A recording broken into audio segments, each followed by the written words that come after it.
Hey, hope you're having a fantastic day. So I read 8 books in the month of September, and let's go over them. I had some really good reads this month, and I'm really excited to talk about them. First off is I read the Bridge Kingdom series. So I had already read the first 2 in the series, and these are top tier series here. Like these 2, top tier, absolutely love them. And so I thought that, because they're both duologies, and I thought they were about different, and I knew they were about different people, but I didn't realize that it was a continuation of the series. So I made the terrible mistake of reading this one first, and I was just like, oops, because I didn't understand the story. I didn't realize there is so much overlap from this book from these. So I read this first, was like, what? And then I went back, reread these 2, the first 2, and then I continued on into the 4th book. So good. So good. Like, let this be, like, don't just go into the next duology. Like, yes, it is about different people. So just a PSA out there. But this series is beautiful. Top tier series for me. Like, I don't know that I could ever say enough about this series. Like, if there's anything you take out of this video, read this series. It is so, so good. So let me start out. The first duology is about Laura. And Laura is the princess, and she is sent off when she's really young to train to become like a super secret warrior. She is going to be sent on a mission, and she is then chosen when she's old enough to go marry the king of Ithaca, which is like a neighboring kingdom. And she's really sent there to learn all the secrets of the nation and take over for her terrible father. And so things kind of happen. She ends up actually falling in love with the king because he's actually such a really good guy. But like the cutthroatness and the storyline, like Danielle Jensen knows how to write a book series. Let me tell you, she knows how to get it down. And just the war, the decisiveness, the angst, the little things that you would think that you would miss in other book series, she really ties it all together, and it is so beautiful. Like, just top tier series to me. And then leading into this, so this series, The Endless War and the Inadequate Heir, this is about Laura's brother Karis, and it continues on. There is overlap from the first 2 books into the first book, Inadequate Heir, into this one. So make sure you read these first before you get into this one. It's so good. This is so much more dynamic than the first one, which is so shocking because I loved the first series. Now, Karis is obviously Laura's actual full brother, and he is the true heir to the kingdom. And things happen. His father doesn't want him to like ascend the throne, but he's kind of like, I think he had, was it like 8 brothers ahead of him in order to like ascend, but he's like the last one left standing, like alive. And so he's kind of like, duh. And he's really bookish, and everybody like looks down upon him because they think, oh, he's not going to be a good king, things like that. But like, he's actually not, although he is bookish, but he's not like as bookish as people perceive him to be. He's actually incredibly smart and cunning. And the other main character, Zara, in this is from the neighboring kingdom, where they have been at war for like over 100 years between these 2, Valcata and Madriana have been in conflict for over 100 years. And it's a bit of a Romeo and Juliet love storyline. Like, they meet each other, they don't realize who they are, and then they end up getting together, and then things happen and they fall in love. And it's just really, especially going into the Endless War in the second book, like Danielle Jensen, I'm going to tell you right now, she knows how to spin a beautiful storyline that you don't see coming. Like, she writes like nobody's business. And Zara is a badass bitch. Like, let me tell you, she was also a trained warrior, and she is supposed to be the Empress of Valcata. And let me tell you, she is I want to be her when I grow up. Like, all my, like, badass bitch. And like, I can't get that out of my head. I cannot recommend this series enough. Truly. Like, the Bridge Kingdom series with like the first 2 girls, Bridge Kingdom and the Traitor Queen, and then the Inadequate Heir and Endless War, all in the same series. So good. Highly suggest, like, anything out of this video, read the series. Read this series, please. It was worth the read. I love the rereads of these. Like, they still shocked me, even though I just read them not a year and a half ago. Like, so good. And leading into the series, mwah, chef's Kiss by the Horns by Ruby Dixon. Now, this literally had just come out a few days before I went and picked it up. Like, I just read the first book in the series. It's the Royal Artifactual Guild. And she's also the author who wrote Ace Planet Barbarians, which if you ever read those, like, those are such a fun, like, quirky series.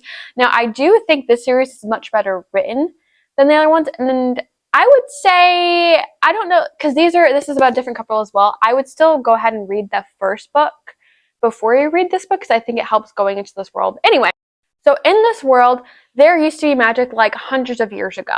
And something happened, magic was outlawed. I think magic just ended up like not being a thing anymore. Magic just ended up not being a thing anymore. And so what happens is now there's all these artifacts that are left behind from this old world. And specifically in the city that these characters are based in, they're all pretty much archaeologists, and they all go down to hunt and find all of these different artifacts, from like teaspoons to like things that like ruins of protection and things like that. And so she is training to be a guild member in order to become an archaeologist, in order to kind of like make her fame and fortune, because she doesn't want to become or be a lady's maid or a nanny or any of like the normal things. Now, in this world, it is very misogynistic. Women are not really looked good upon in this world and in this job, right? And then so she is really excited, and then the other main character is a Minotaur.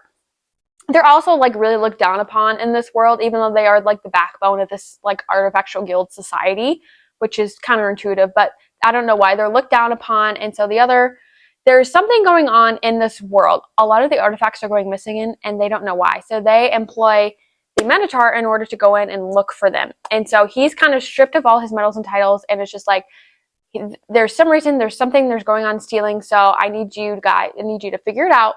And he goes back in, and he goes in with all of the recruits to try and figure out all of this. They end up having a one-night stand, this Minotaur and the main character, and he doesn't realize it was her until like the longest time, and it's actually quite funny.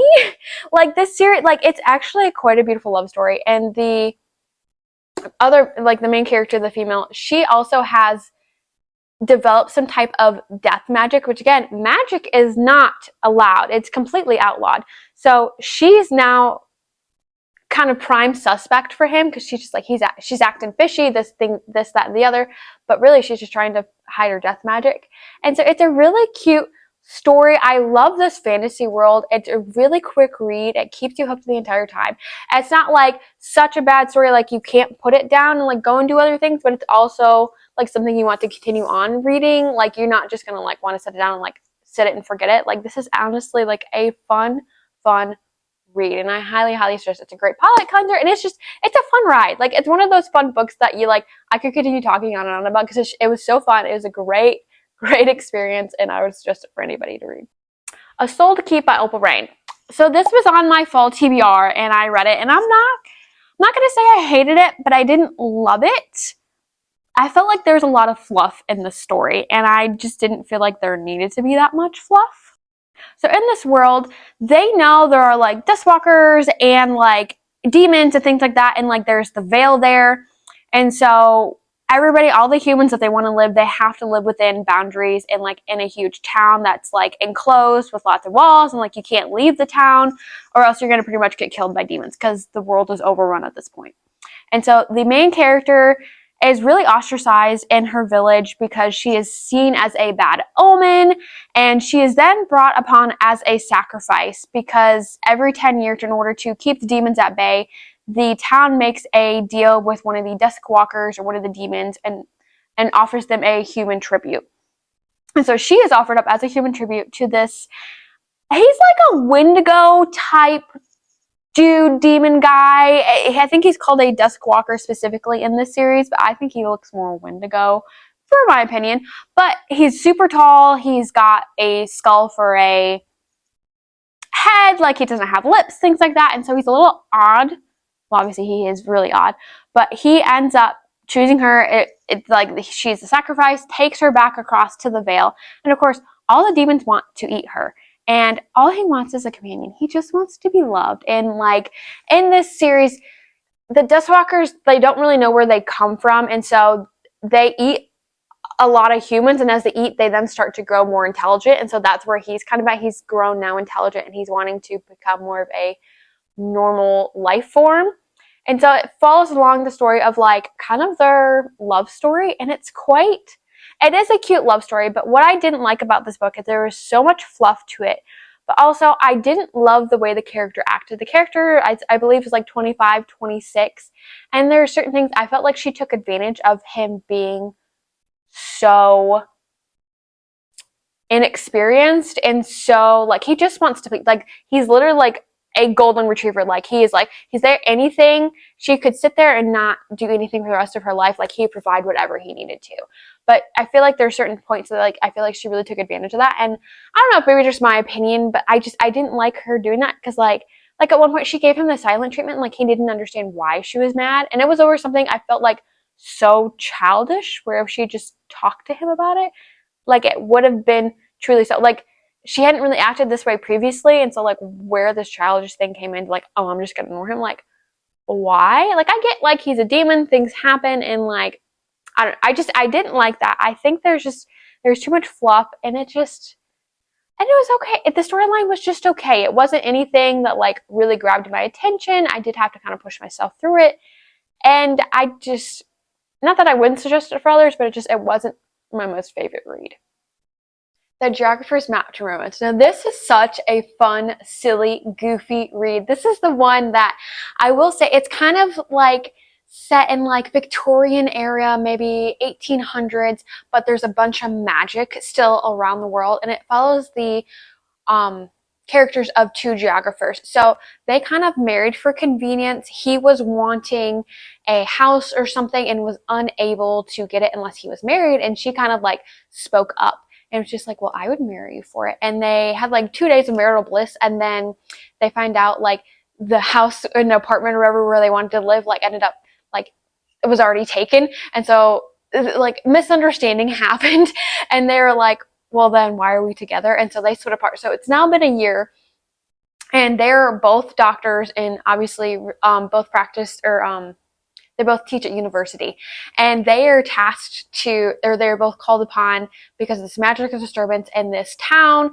and it's like it's along like one of the Fey lines, so like things are about to burst, and they end up going together, and they end up just kind of falling really in love. I don't think they were ever out of love, but like there was like the female main character is actually really, really silly and goofy. Like she's kind of like a wild card. She like lives her life. She grew up like her parents were also geographers, so she was kind of all over the place. She never grew up in one thing, and she's wild and like never has anything in order. She's messy. Versus the main male character, he is always prim, proper, always wears a growl on his face, like and like he is like so it's really, really funny, like the two characters together, grumpy sunshine mix, but to another degree.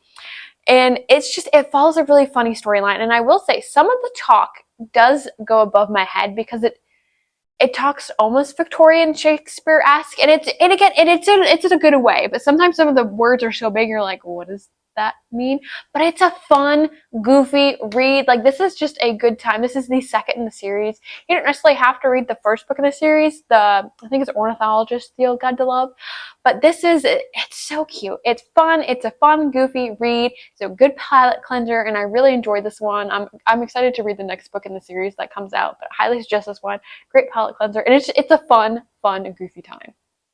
Okay, the last book I read, Slaying the Vampire Conqueror.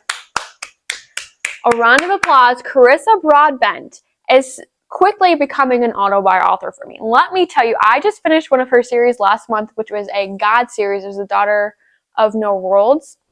Okay, I just finished it. I didn't realize this also happened to just be on my TBR. This one, oh my gosh, so good. Ugh.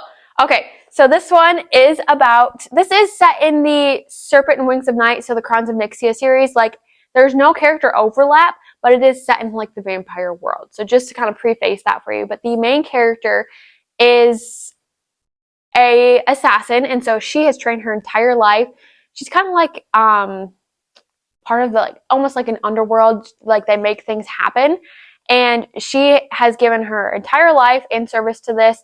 And in order to do that, it's kind of like a cult, and in order to give to their goddess, she takes away her seeing, so she's blind in a way, but she can see. Like, the only way to describe, like, even though she's blind and like her eyes are really messed up, she actually can see so much more than I think normal people would. So, you know, in like, for instance, K-pop Demon Hunters, you know, the Hun Moon and all the lines, that is how I imagine she can see it. Like, it's described so well in the storyline. But anyway, she is going through, they're trying to topple this kingdom down, but then all of a sudden there's a twist in the storyline, and pretty much the vampires touch down and are now invading all of the land here. And so she is tasked to go in, infiltrate the vampire kingdom, or to get to the vampire conqueror who wants to become king, and pretty much take him down and end up killing him. But they need her to learn all of the things. And she also has some like sightseeing abilities, so like that's her gateway in. And she really, like, this author really knows how to build a storyline. This is only a standalone book, and like I felt so immersed in this world, like I didn't want to come out of it. And there's certain things in this world, because of course things happen. She ends up kind of falling in love with the vampire conqueror, and it ends up being a really good ending. But like the way they weave the storyline and how the war and like all of the things, like the shot, like every time Carissa Broadbent gets me with these shocking things where like I would never have suspected that to happen, and it's so good. Like, again, like jaw-dropping good. This was a 6-star read for me, and it was worth every single second. I didn't want to come out of the world, and it was so good. And like there were certain parts to the story that I think I really enjoyed, especially when they weren't even necessarily together yet, but they were like kind of like on the edge of like the two main characters. And once he figures out that like she can actually fight, and there was like certain instances where just like how many people, like, because of course she could like see ahead like how many people are going to be, and she's just like a lot, and he's just like, but too many for us. Like as they would start to fight side by side, like like the tension is there. It's a slow burn, and she plays it just right, and all of the things that come about in the storyline that shocks you. It's such a good book. Oh, highly suggest it. But that was it. Those are all the books that I read this month. I hope you found a couple good reads in here, and I will see you guys on the next one.